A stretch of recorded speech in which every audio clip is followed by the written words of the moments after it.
This is a great headline. With Uber paying peanuts, I use that word a lot. They pay us peanuts, right?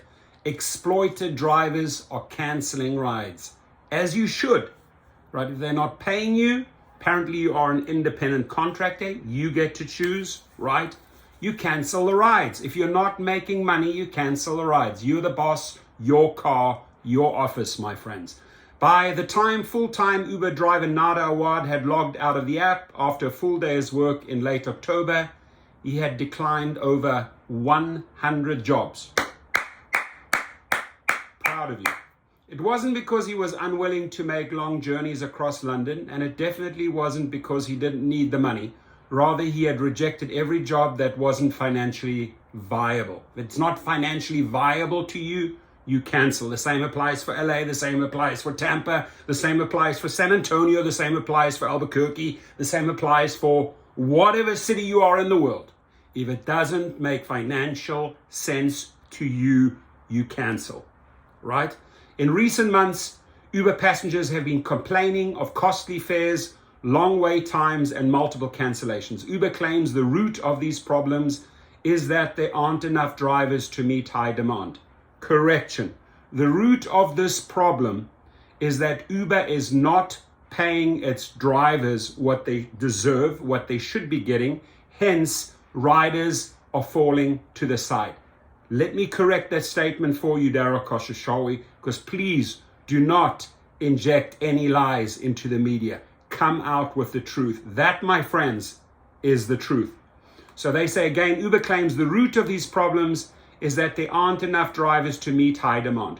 Partially true, but I just gave you the real truth. In an attempt to lure drivers to the app, the company has announced it will be increasing its rates for drivers in London by 10%, the first increase of base rates since 2017. Now, Dara Khosrowshahi, if you are increasing rates by 10% in London, please do the same for the drivers in Sydney. Please do the same for the drivers in Cape Town. Please do the same for the drivers in Orange County, California. Please do the same for the drivers in St. George, Utah, right? Why London? Why? Because they are slapping you left and right through your face and they pounding you. We're going to make them happy, 10%. No, there is a general unhappiness worldwide. Step up at Christmas time, Dara Khosrowshahi. Otherwise, we are going to slap you down in 2022. We will find a better replacement for you. It won't be difficult. There are other highly qualified CEOs out there. So Alex Marshall says, good to see Uber buckling under pressure from IWGB strike action, but 10% is not nearly enough to compensate drivers for years of slashed wages. I completely agree. But the cool thing is, these guys are hardcore. They bring the battle to the streets and use Twitter as their machine gun, right? So Uber need to cut the huge 25 commissions they charge drivers and up wages. The fight continues. Hashtag make Uber pay. Please get that out. Hashtag make Uber pay. Hashtag make Uber pay, right? Let's support our brothers and sisters overseas. We've got to do the same here, folks. This can't just be an isolated incident that one person organizes a strike in Florida, maybe a few people organize in Los Angeles. You've got to rise together as an army and kick their asses relentlessly. It worked in London. It is going to work in the United States in 2022. But Awad, who chairs the United Private Hire Drivers UPHD branch of the Independent Workers of Great Britain, argues the problems aren't due to a driver shortage, but the company's exploitation of its existing drivers. Those drivers would come back, my friends, if they were paid correctly. To solve the crisis, he says, we need to ask why drivers are declining jobs in the first place. Thank you very much. Amen. Great question. A bad business model. To answer the question, it's important to understand how the vast majority of jobs Uber offers to drivers have come to have little to no value. In 2015, Uber began the systematic elimination of the incentives it used to attract drivers onto the app when it first started in 2009, as well as gradually eroding drivers' pay under Dara Khosrowshahi, right? Since then, the rideshare giant has slashed the per mile bonus for those driving electric vehicles from £15 to 15 pence to 3 pence, cut drivers' commissions from customer fares by 5% and reduced the pay rate to the fixed price of £1.25 per mile. Under Dara Khosrow Shawi, the modern day Ayatollah Khomeini, right? To put that in context, Transport for London's regulation of black cab fares and tariffs ensure drivers are paid a base rate of £3.20 per mile. As a result of these cuts, drivers often can't afford to accept many of the journeys the app assigns to them. Now, quick little side notes. My brothers and sisters in London, we're standing by you. We battle for you. Bring the energy here to the United States. Help us circulate the stories, right? There's a lot of stories circulating on the American continent, South American continent. We all have to help each other out, right? I am there for you. Maybe fire some missiles back at the Uber HQ from London via tweets, via Facebook announcements, via YouTube videos. Let's support each other in this battle and we shall be victorious. As a result of these cuts, drivers often can't afford to accept many of the journeys the app assigns to them. Very true. Let me just say this. As a result of these cuts, drivers often can't afford to accept many of the journeys the app assigns to them. Despite this, Uber has framed the decline in drivers' pay as post-pandemic quirk. As an Uber spokesman told Novara Media, during peak times, cancellation rates are happening as drivers are free to pick and choose which trips they accept. This is a temporary issue that is impacting every operator across the country. We see it only occurs in busy places at peak times as the marketplace rebalances after lockdown. Do me a favor and get off that crack. However, this drop should be understood as integral to the company's business model. Undercharge users for rides in order to amass a big enough following to dominate the market and establish a monopoly, bringing in vast profits as a result. Of course, as highly extractive model comes at a great cost in order to charge less for rides, Uber has increasingly exploited its drivers. As transport expert Hubert Horan wrote in 2019, almost all of Uber's margin improvement since 2015 can be explained by a reduction of driver compensation down to minimum wage levels. Thank you for saying the truth. If Uber drivers still received their 2015 share of each passenger dollar, he argues the company's negative margins would still be in the triple digits. Uber wants the crisis to continue. Interesting statement. Despite the best efforts of Uber's PR department, it's clear that the rideshare app's affordability and convenience is not a result of increased efficiency, but of its systematic exploitation of its workforce. Like Awad, many drivers are fighting back by refusing trips. Rima Diallo, an Uber driver and a co-coordinator of UPHD, is one of them. I get a lot of jobs for £4, £3, £3.75, but I personally never take those. We don't haul under 4, right? It doesn't matter how far it's going, it's just not worth it. It's self-imposed strike. Diallo uses certain criteria to calculate whether his cut of the fare will be worth the time it will take to make the journey. You've got to go half a mile to a mile to find a passenger, which can take 10 to 15 minutes, he explains. And since drivers aren't paid for the time it takes to collect a passenger, it ends up being a waste of time, money. It's a joke. Dead miles. We don't get paid for them. They expect us to take them, but we don't get compensated for them. But even in the face of such resistance, Uber is still managing to cash in. When a critical number of drivers declines trips, surge pricing, a fare hike that occurs when rider demand is higher than driver supply is triggered. Uber benefits from this as it makes more commission on higher fares. Very true. Drivers, on the other hand, reap no such benefits as drivers' pay isn't tied to surges. During peak times, drivers might receive only a few extra pounds despite customers often paying over double the standard fare, which also makes them less likely to tip their driver. This article is great. This applies for every Uber and Lyft city. It's for this reason Awad urges that Uber wants the crisis to continue. Maybe one of the best articles I've read so far. Crucially, drivers don't set the rate of pay and can't see what passengers are paying for each journey, despite many customers assuming otherwise. Abdi Ahmed, an IWGB member and secretary of UPHD, cites a recent trip from N17 to Gatwick, where the customer told him he was paying £120 due to surge pricing, while Ahmed was only being paid £30 for the journey. 1/4. That's 25%. Ladies and gentlemen, that's 75% for Uber, 25% to the driver. That is exactly the opposite when it started out with Travis Kalanick. When we were getting 75, they were getting 25.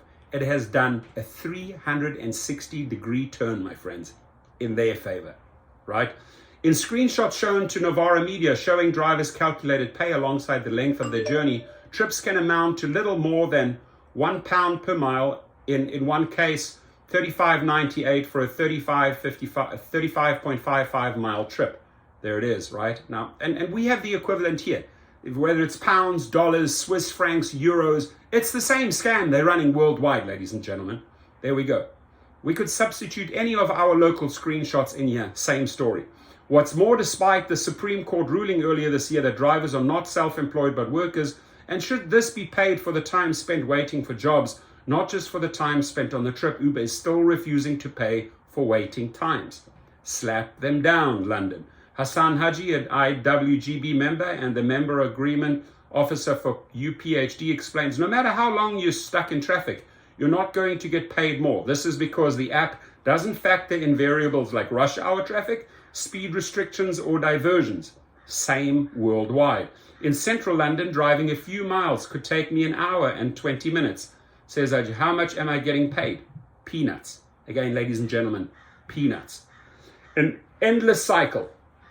Uber has failed to acknowledge these realities and the sky-high rejection rates they have led to. However, this is in part because the reality of drivers' declining journeys is incompatible with the image of the entrepreneurial and flexible worker that Uber has long used to justify the classification of its drivers as self-employed. The narrative the company continues to push is simple. Amid spiking customer demand and a depletion in the supply of drivers due to the pandemic, private hire apps simply can't keep up with the number of cabs being called.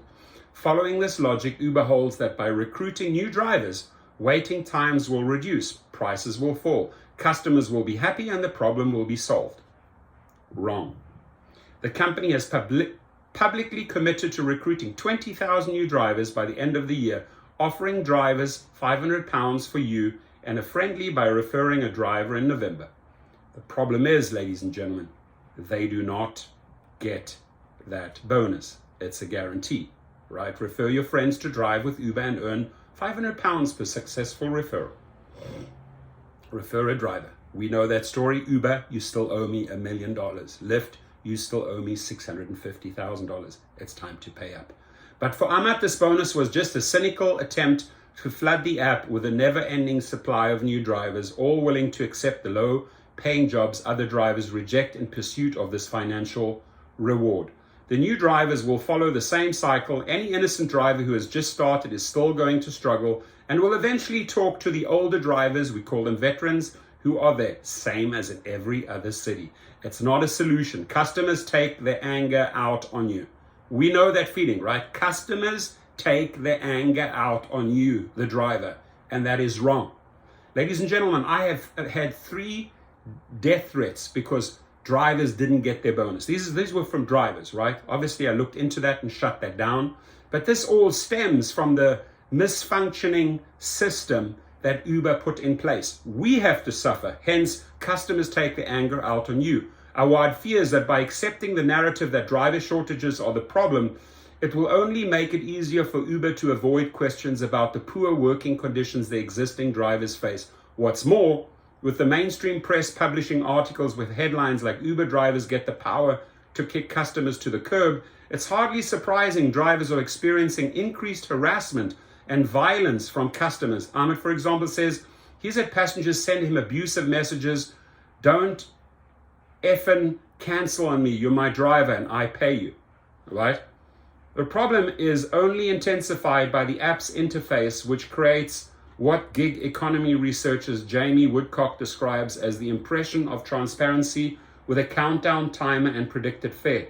Whereas a customer experiencing navigating the app is simple and seemingly transparent, a driver is a labyrinth of opaque algorithmic management systems. Beautifully written. This article is gold. Shout out to the person that wrote it. Whereas a customer's experience navigating the app is simple and seemingly transparent, a driver's is a labyrinth of opaque algorithmic management systems. As Hassan says, when you pick customers up, they take their anger out on you. We know it. You're taking the heat for something that's not the driver's fault, but the operators who are using us as slaves. Powerful, powerful, powerful statement. The fight is far from over. Ladies and gentlemen, you know my line, right? We deliver uppercuts, we deliver jabs, left hooks, we swing, we box, we go all 15 rounds until these guys fall down on the canvas, right? In the face of Uber's repeated failure to effectively address the actual cause of the crisis, drivers are fighting back. On September 16th, the IWGB wrote to Uber setting out its recommendations for how to resolve the problem, including a better rate per mile, a reduction in the cut Uber takes from customer fees, and transparency around what the passenger pays for the trip. When Uber failed to respond, drivers took action, holding a one-day strike on 6th of October. We need to do the same. I'll show you the video briefly afterwards. Well, I'll leave you the link. You can watch the video. While the company has now increased drivers' rates, as well as introducing a 15% surcharge for peak times to Heathrow, Gatwick, Stansted, and Luton, the IWGB argues this does nothing. It offset years of driver pay reductions or to cover the increasing costs of operating. If Uber really wanted to solve the problem, it would ensure every fare is profitable for the driver. We want all rides to be valued fairly so that we have enough money to pay our costs and live, says Awad. Until app operators deal with the root of the problem, customers are going to be left waiting in the rain. Let me repeat that. It's one of the best lines I have read. Until app operators deal with the root of the problem, customers are going to be left waiting in the rain. And I'm sorry, dear customer, and I'm sorry, dear rider, right? I think you understand, if you've watched this, how we feel, right? It's not about you, the rider. It's about the company. It's about the company that screws you over and definitely extracts every last cent so that drivers earn peanuts, my friends. So let me just show you. The anger is spilling out. Here it is. And we're going to do the same. This is London. We're going to do the same in every city in 2022 with your help. Please help me get this video out, my friends. We need to make noise. More noise than we made in 2021. 2022 is our year, my friends. We are going to be loud. We're going to honk. Have a good one, my friends. Be safe out there. And please be alert at all times. And we're going to fight until this changes, because we're not going to no longer accept peanuts. We're going to keep on canceling and canceling and canceling rides until they listen. Have a good one.